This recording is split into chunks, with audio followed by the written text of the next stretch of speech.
Alléluia. Aujourd'hui, nous allons parler d'un moment de la vie de Daniel, le serviteur de Dieu. Et nous rappeler que nous devons faire des choix et poser des actes dans notre vie. Daniel, il est devant celui qu'on pourrait qualifier le roi du roi. Il est devant le roi de la terre. Après Nebuchadnezzar sur la terre, il n'y a personne. De son temps, il n'y avait personne. Il n'y avait ni les Assyriens, ni les Égyptiens, il n'y avait personne. Tous ceux qui espéraient un quelconque refuge en dehors de Nebuchadnezzar, ils étaient broyés. Ce n'est pas comme maintenant où, avec un monde de plus en plus multipolaire, on peut se cacher derrière un pays et être protégé d'un plus grand. À ce moment, c'était un seul pays, un seul royaume qui dirigeait tout le monde. Ce n'est même pas, on va s'assurer. Non, il y a un roi et il y a des sujets. Donc Daniel n'avait aucun recours sur la terre. Mais quand on vient lui proposer de manger les mets du roi, il dit au roi, il dit à l'eunuque, je ne peux manger ces mets du roi. Avec politesse et avec la sagesse que Dieu lui a accordée, il dit, je ne peux les manger. Mais je connais votre but. Le but est que nous ayons de l'embonpoint et nous soyons aptes à la réflexion et autres. Moi, je te propose de nous permettre de garder notre alimentation durant 10 jours et après tu verras. L'eunuque aurait pu dire non. Et si l'eunuque avait dit non, Daniel aurait dit, dans ce cas, faites de moi ce que vous voulez. Je préfère la mort. Parce que Daniel avait résolu de ne pas se souiller par les mains du roi. Il l'avait déjà résolu. Peu importe les conséquences. Mais Dieu a touché le cœur de l'eunuque, puis du roi. Dieu a permis cela. Parce que Dieu voulait qu'à ce moment, Daniel vive. Parce qu'il ne faut pas se tromper. On peut prendre ces décisions et à un moment, Dieu dit, ok, je te rends grâce, je te remercie d'avoir accepté de mourir pour moi. Et tu vas mourir. Tu vas mourir. Mais à ce moment, Dieu ne voulait pas la mort de Daniel. Et il a trouvé grâce.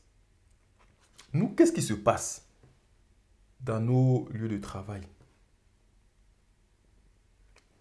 Nos amis, nos collègues sont en train de dire des gros mots.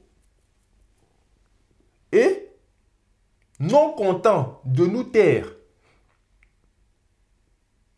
nous entrons dans la conversation et nous disons aussi les gros mots. Des mots grossiers. Nous entrons dans ils sont en train de parler de ceci ou de cela, des choses vraiment.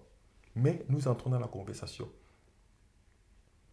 Dans le temple, dans un endroit consacré à Dieu, pendant que certains frères et sœurs en Christ sont en train de s'amuser dans le temple du Seigneur, commencent à avoir des conversations politisées ou bien autres, non contents de nous taire.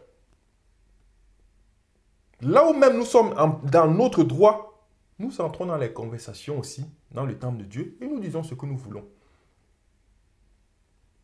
Pourtant, le Seigneur dit lui-même que ma maison est un lieu de prière, un lieu de la parole. Et nous voyons que le seul acte où le Seigneur, qui semblait être violent,